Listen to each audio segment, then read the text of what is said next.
Hey, what is up guys? So in my previous video I compared the Blackview N6000 with the Cubot K16 mini. So in this video I'll be comparing the N6000 with the Cubot KingKong Mini 3, which is another mini smartphone from Cubot. Have in mind that this is just a specs comparison video. These two mini smartphones are among the best mini smartphones in the market. They are packed with impressive specs. And this video is just to point out the differences and similarities, and of course which device is equipped with better specs.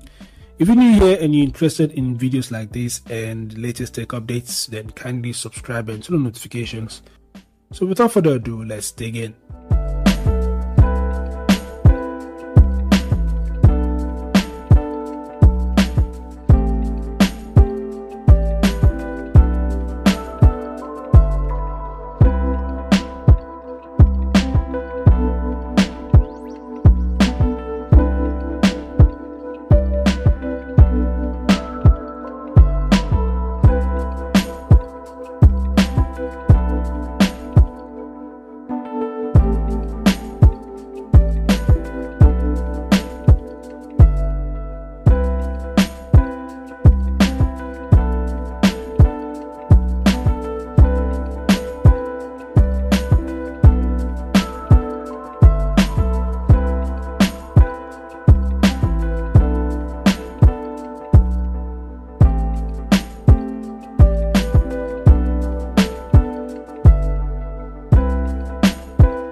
So there we go guys, the N6000 versus the KingKong Mini 3. In my opinion, both devices are equipped with impressive specs, but obviously the N6000 is a much more powerful device.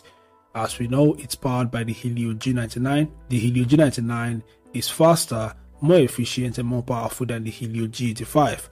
The N6000 also utilizes 8GB RAM and it has a 256GB internal storage, which is obviously bigger than the memory of the KingKong Mini 3. The Mini 3 has a slightly taller display, obviously, and both the Mini 3 and the N6000 are water and dust resistant. So they are great mini phones with impressive specs in my opinion. But I'd like to hear your thoughts. Which of the two mini smartphones do you think is best? Feel free to share your thoughts in the comment section below. Thanks for watching, subscribe to the channel, and I'll see you guys in the next update. Peace out.